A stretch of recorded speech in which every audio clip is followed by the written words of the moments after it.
All right, let's jump right in. Today, we're going to pull back the curtain on some of the invisible chemistry that, believe it or not, completely shapes our world. We're talking about everything from the amazing smell of cinnamon to the strength of modern plastics. We're going to meet a family of molecules that are the true unsung heroes of our daily lives. Just for a second, think about the smell of vanilla. Or that warm, spicy scent of cinnamon. You know those smells instantly, right?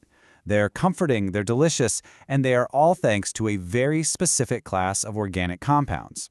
But it goes way beyond just pleasant smells.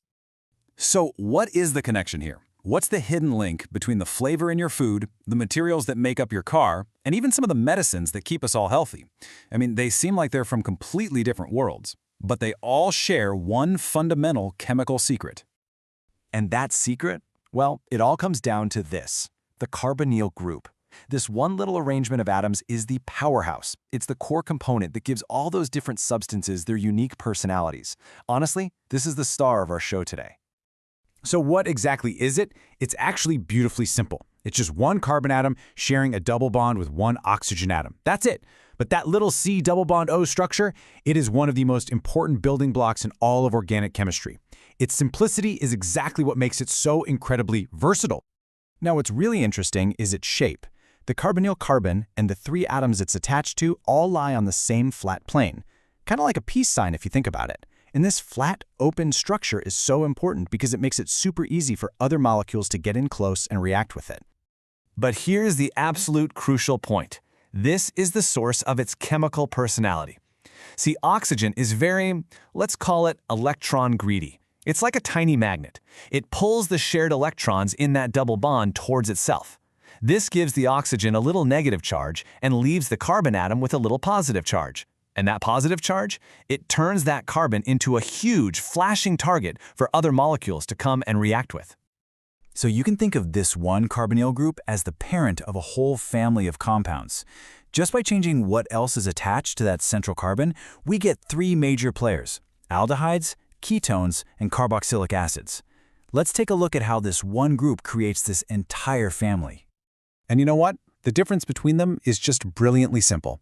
If that carbonyl carbon is attached to at least one hydrogen atom, you've got an aldehyde. If it's sandwiched between two other carbon atoms, it's a ketone. And if that carbon is bonded to what we call a hydroxyl or an OH group, well, then you have a carboxylic acid. Tiny little changes, but they create completely different families of molecules. Now, just a quick note. Chemists have two main ways of naming these things. There are the common names, which are often historical. You've probably heard of formaldehyde or acetone. And then there's the systematic IUPAC names, like methanol or propanone. It's kind of like having a nickname and a formal name. Both are super useful for identifying the exact same molecule. Okay, so we know what they look like. We know how to tell them apart. But what do they do? The real magic, the interesting stuff, happens when these molecules start reacting, and their structure is what dictates all of their behavior. For aldehydes and ketones, the main event is something called a nucleophilic addition reaction. Remember that slightly positive carbon atom we were just talking about? Well, it acts like a magnet for other molecules called nucleophiles, which is just a fancy word for molecules that are rich in electrons and are basically looking for a positive charge to connect with. So this process, it happens in a few quick steps. First, the nucleophile comes in and attacks that positive carbon. Bam! This breaks one of the carbon-oxygen double bonds and forces the molecule's shape to change. Then, this new, unstable intermediate quickly grabs a proton from whatever's around it, and voila, a new stable molecule is formed. You know, it's interesting. Aldehydes are kind of the more reactive siblings in this family. There are two big reasons why. First, that hydrogen atom on an aldehyde is tiny, so the molecule is less crowded. It's just easier for other molecules to get in and attack. And second, the two carbon groups on a ketone actually help to reduce the positive charge on that central carbon, making it a less attractive target. And here's another huge difference: how they react to oxidation. Aldehydes, super easy to oxidize. Even mild stuff can do the job. Ketones, on the other hand, are much tougher. They really resist oxidation unless you hit them with very harsh conditions. And this difference isn't just a fun fact. It's actually how chemists can tell them apart in the lab. And one of the most elegant, most beautiful ways to do this is with something called Tollen's reagent. When you warm an aldehyde with this solution, something amazing happens. A bright silver mirror literally forms right on the inside of the test tube. So, the crucial point here is that this isn't just some cool party trick.